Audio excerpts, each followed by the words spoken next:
দেখুন পাঁশকুড়াতে আমরা যেখানে থাকি ওই রাস্তাটাতে কিভাবে স্রোতের বেগে জল আসছে। এইভাবেই কিন্তু আমাদের দিকে খুব একটা সময় দেয়নি, 10 মিনিটের মধ্যেই কিন্তু এই জলটা পুরো কি আমাদের বাড়িতে অবস্থা! 10 মিনিটের মধ্যে পুরো ভর্তি হয়ে গিয়েছিল, বাড়িতে ঢোকা শুরু হয়েছে।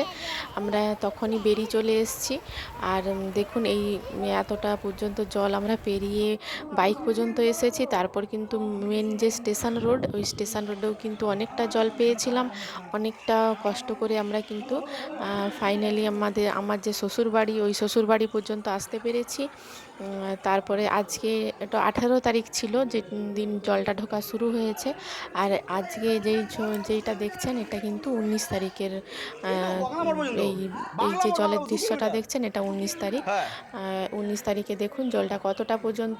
এটা কিন্তু স্টেশন রোডের হ্যাঁ, সামনে হ্যাঁ, যে হ্যাঁ। পুরো রাস্তা বাড়িগুলো ফাঁকা। ওইখানে এটা ভিডিও। আর এখানে দেখুন কতটা পর্যন্ত জল। জানি না এই জল কতদিন পর্যন্ত থাকবে। তো আমরা যেই বাড়িতে ছিলাম ওই বাড়িটাতে দেখলাম একটা ভিডিওতে, আমাদের বাড়ির সামনের ওই রাস্তাটাতে কিন্তু এক বুক পর্যন্ত, মানুষের এক বুক পর্যন্ত জল হয়ে গিয়েছে। হ্যাঁ। আর এটা কিন্তু বাংলা মোড়ের দৃশ্য।